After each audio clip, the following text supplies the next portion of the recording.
দাদা সামনে যে দাদা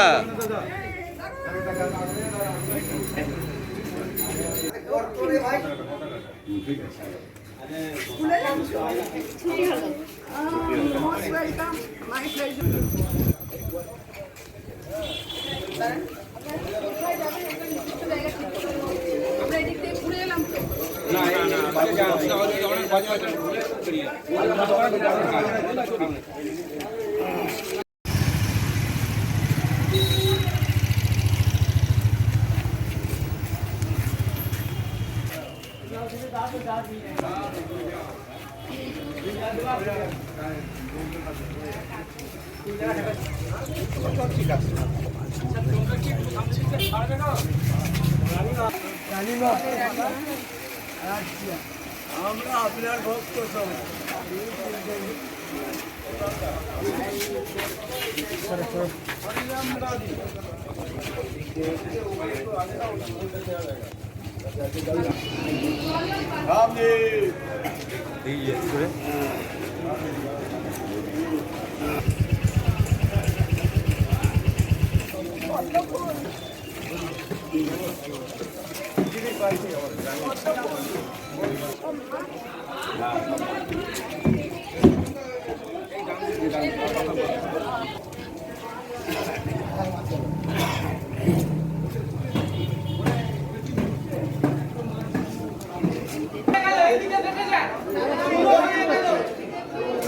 এরা কি করছে?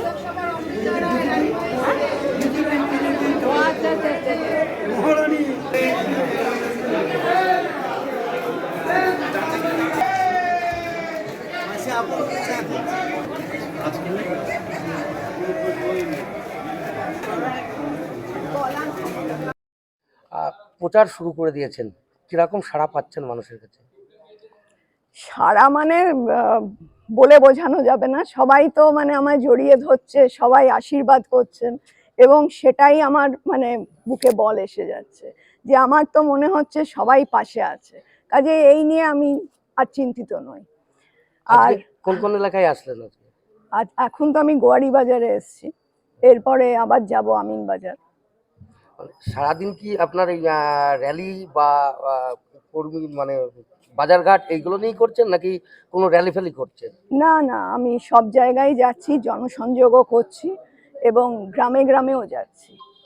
সেখানে মানুষ মানে এত সিম্পল, তারা যে কি কষ্টে আছে সেটাও দেখলাম এবং আমাকে একজন বললেন সত্য বাস্তব ঘটনা যে দেখুন মুকুল রায়কে বিশ্বাস করে আমরা ভোটটা দিয়েছিলাম, কিন্তু কিন্তু সে তো অন্যদিকে চলে গেল, আপনি আবার সেটা করবেন না তো। আলাম যা, এত করে যদি এইটা বলেন তাহলে তো খুব দুঃখের। তবে আমি যখন নেবেছি আমি প্রতিটি মানে পদ সেইভাবেই যাব। কিছুদিন আগে উজ্জ্বল বিশ্বাস একটা কথা বলেছিলেন যে গোপাল ভাঁড়ের যে মৃত্যু রহস্য আছে তাতে নাকি রাজবাড়ির হাত আছে, সেই বিষয়টা নিয়ে আপনি কি বলবেন বা আপনারা কোনো আইনি পদক্ষেপ নিচ্ছেন কিনা? অনেকেই অনেক কিছু বলে, সব গায়ে মাখলে চলে না, ওরা ফুটেজ পেতে হয়তো চাইছে এইসব বলে। কারণ আমার তো জানা নেই যে গোপাল ভাঁড়কে রাজবাড়ি থেকে শেষ করা হয়েছে বা কিছু। এখানে ওনার কাছে যদি তথ্য থাকে উনি আগে বের করুন, তারপরে তো কথাটা বলবেন। আর আমি ফ্যামিলি হয়ে যতটা জানবো উনি তো তার বেশি জানতে পারেন না। তাহলে এটা একটা হাওয়ায় হাওয়ায় কথা হলো, উনি তো প্রমাণ দেখাতে পারলেন না। মানে এটা তো প্রায় 5-6 দিন হয়ে গেছে, তা এখনো তো প্রমাণটা দেখাতে পারেননি। তাহলে আমি ধরে নেবো উনি একটা অন্ধকারে ঢিল মেরেছেন। এই নিয়ে কি আইনি কোনো পদক্ষেপ নেবেন? নিতেই পারি, কিন্তু কথা হচ্ছে যে উনি যখন আর কিছু বলছেন না সেখানে আমি মানুষ তো বুঝেই গেল, আমিও বুঝে গেলাম যে উনি বেকার কথাটা বললেন, হাওয়া গরম করতে বলেছেন। হুম গতকাল গতকাল নাকাশিপাড়ায় ঘূর্ণি এলাকায় তৃণমূল যারা করে মেম্বার, তারা ফ্যামিলি মার্কেট করে